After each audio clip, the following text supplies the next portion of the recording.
J'ai pas survécu parce que j'étais plus intelligent. J'ai survécu parce que j'avais plus de chance.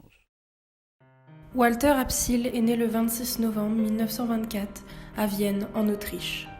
Il est le fils aîné d'Otto et Margaret Bondy. Ses parents quittent Vienne pour la Belgique à cause de la présence grandissante des nazis. En 1940, les Allemands envahissent la Belgique. Walter est âgé de 16 ans. En 1942, tous les Juifs de Belgique de plus de 6 ans doivent porter une étoile jaune qui les identifie comme juifs. Les Allemands nous ont demandé de venir ramasser notre étoile. Moi, j'ai fait la file devant la commandature des Allemands pour ramasser les étoiles, l'étoile de David jaune. En même temps, il fallait donner votre adresse. Et 2 semaines après, nous avons reçu une convocation, tous les Juifs à Bruxelles, d'aller travailler en Allemagne, soi-disant. L'expression « travailler en Allemagne » est un euphémisme qui signifie déporter vers un camp de concentration ou un camp de la mort. Ceux qui refusent de prendre le train doivent se trouver un endroit où ils peuvent se cacher. Là, il fallait faire comme Anne Frank, il fallait se cacher. Oui. Et c'est là, avec l'aide d'un de mes copains d'école, j'oublierai jamais, Jean Lejeune. Lui a demandé à ses parents s'ils pouvaient nous aider à nous cacher. Madame Lejeune avait un magasin de laine et le magasin à côté du sien était vide. Elle a dit au propriétaire qu'elle avait besoin de plus de place pour sa marchandise. Elle a loué le magasin avec les volets clos à côté du sien. Ça marchait très bien. On sortait, on rentrait à travers le magasin de laine. Mais après 1 an, le propriétaire de cette maison a su que quelqu'un se cachait. Alors il n'a pas voulu prolonger le bail. C'est là que mes parents ont loué une petite maison, toujours à Bruxelles, à Ixelles. Et c'est là qu'en mon absence, la Gestapo les a arrêtés.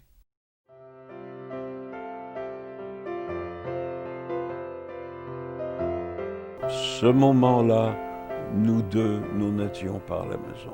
Ma sœur avait visité sa tante et moi, j'ai travaillé avec la récolte de pommes de terre de la propriétaire de cette petite maison qu'on avait louée. Suite à la déportation de ses parents en septembre 1943, Walter reçoit une lettre d'eux.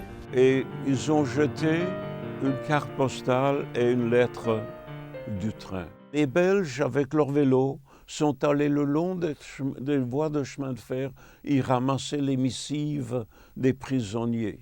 Dans la lettre qu'ils ont écrite, on dit « Ne vous faites pas pour nous, on va seulement dans un camp en Hollande, on revient bientôt. » Seul avec sa sœur de 15 ans, Walter doit trouver une manière d'assurer sa sécurité.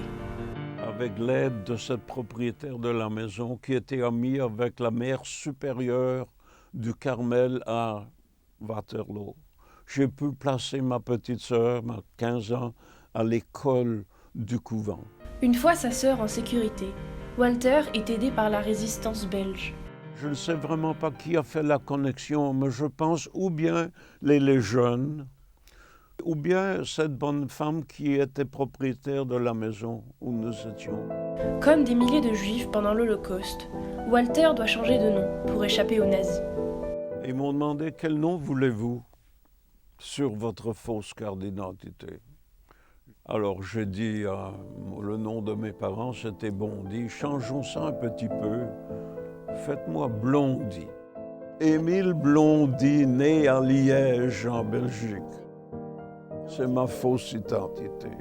Avec ma fausse carte d'identité, la résistance m'a dit, après l'arrestation de mes parents, tu vas prendre ce tramway-là et tu vas tenir ta petite valise ou ce que tu as dans la même main avec un magazine qui s'appelle Signal. Et lorsqu'on tient ça avec la valise, c'était le Signal, un jeune homme m'a accosté à Chimay. Il dit, aujourd'hui on peut pas aller plus loin, il y a des patrouilles un peu partout. Tu vois l'hôtel à côté de là-bas, la chambre pour toi est payée. Si on te demande quoi que ce soit, tu connais rien. Le lendemain matin, il m'a ramassé, il a dit, écoute, moi je vais embarquer dans la plateforme avant de ce tramway-là, toi tu embarques dans la plateforme arrière. Et si tu vois que moi je débarque, toi tu débarques. C'est comme ça qu'on est arrivé à une petite ferme tout près de la frontière française. Comme beaucoup de Juifs qui essayent de sauver leur vie, Walter se cache dans plusieurs fermes jusqu'à la libération de la Belgique par les Alliés.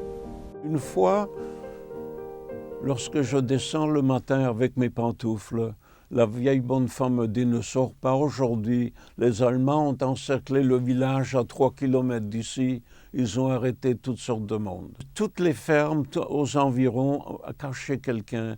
C'est parce que les jeunes Belges étaient supposés d'aller travailler en Allemagne. Et s'ils ne voulaient pas aller en Allemagne, ils se cachaient dans différentes fermes. Oui. Alors ce matin-là, il dit « Sors pas ». Et en buvant mon café, je vois une ombre à travers la vitre opaque de la porte, quelqu'un qui frappe. Je dis les Allemands sont là.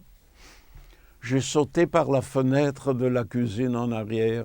Je me suis rendu à travers les champs et j'ai vu une patrouille allemande descendre la route.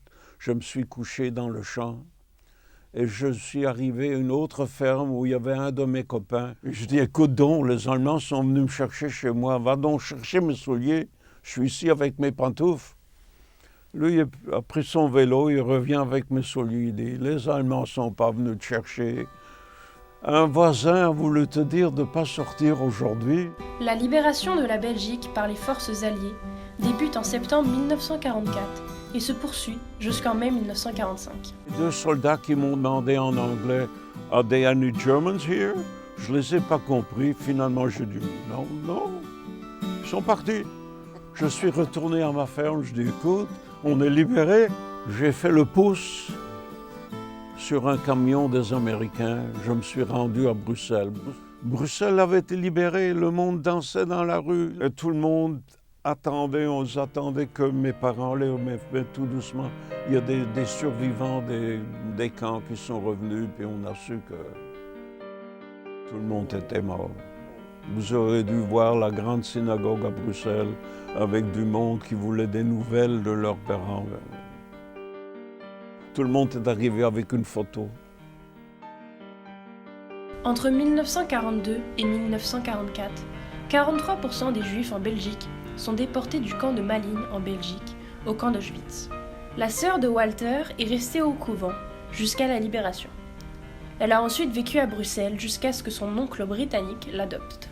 En 1951, Walter quitte la Belgique pour s'installer à Montréal. Je n'ai pas survécu parce que j'étais plus intelligent. J'ai survécu parce que j'avais plus de chance.